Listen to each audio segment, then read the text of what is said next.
Yo, what's up mga kaibigan? Nalina tayo magkwentuhan. Kanina nga ay muling pinangunahan ni LeBron James ang Los Angeles Lakers sa panalo sa playoffs dahilan kung bakit umabante na sila sa 2-0 lead sa first round ng matchup nila ng Houston Rockets. Nakatanggap din siya ng solid na tulong mula kay Marcus Smart, Rui Hachimura at Luke Kennard. Tulong-tulong nga sila sa panalo na ito offensively and defensively. Ganun pa man, kung ikaw nga isang Lakers fan ay matutuwa ka kapag narinig mo ang stats na ito. Si LeBron James sa kanyang career ay may record na 29 wins and only 2 losses kapag nakuha na ng kanyang team ang panalo sa Game 1 at perfect 32 playoff series wins naman and 0 losses kapag umabante na siya at ang kanyang team sa 2-0 lead. So literal nga na hindi pa natatalo sa playoffs ang isang team na kinabibilangan ni LeBron kapag umabante na sila sa 2-0 lead at wala na din makakasun dito ang mga fans ng Rockets na kesyo wala pa si KD dahil naglaro na nga si KD kanina at nagpakita ito ng solid first half, scoring 20 points on 6 of 7 shooting sa field.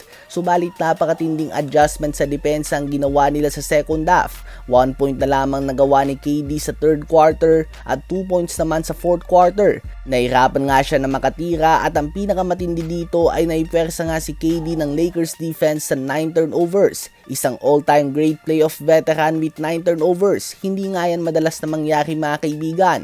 Sa ngayon ay nag-shift na ang odds in favor of Lakers. Subalit race to 4 nga ito at hindi race to 2 lamang. Ang next 2 games ay gaganapin na sa home court ng Rockets kaya naman may chance nga silang bumawi.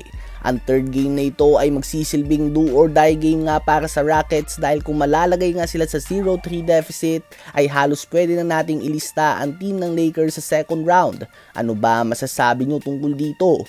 Ngayon ay tumungo naman tayo kay Victor Wembanyama. Malamang nakita na nga ng lahat ng nangyari sa kanya. Tumama nga ang kanyang mukha sa sahig at pansamantala itong nakatulog o nawalan ng malay sa lakas ng impact. Agad nga siyang umalis ng court at pumunta sa locker room matapos ito at hindi na bumalik sa game. Nireport ng San Antonio Spurs head coach Mitch Johnson na may concussion si Wemby at base sa NBA concussion protocol, 48 hours nga dapat na walang kahit anong basketball activity ang player na may concussion at matapos nga nito ay madaming test ang kailangan na maklear bago payagan si Wemby na maglaro ulit. Kailangan nga matiyak na walang blood clot, walang broken jaw, natanggal ng mga ngipin at hindi lalala ang sitwasyon ng youngest defensive player of the year winner ng NBA. Kaya naman sa ngayon ay talagang questionable nga ang kanyang status patungo sa Game 3. Swerte nga ng Spurs dahil may 72 hours sila in betweens ng Game 2 and Game 3. Kaya naman bukas pa din nga ang pinto kay Wemby na makabalik sa next game. Subalit bukas nga tayo mabibigyan ng malinaw na expectation dito dahil ngayon nga ay andun pa yung adrenaline. Kapag nakatulog na siya at pakagising niya ay dito nga makikita kung masakit pa din ba ang kanyang ulo o kaya naman kung lumalabay ito. Mabuti na lang nga at sa harap ito at hindi ang likod ng ulong nabagok dahil mas delikado nga ito mga kaibigan. Sa ngayon ay waiting lang tayo sa official report ng San Antonio Spurs medical staff. Ano ba masasabi niyo tungkol dito?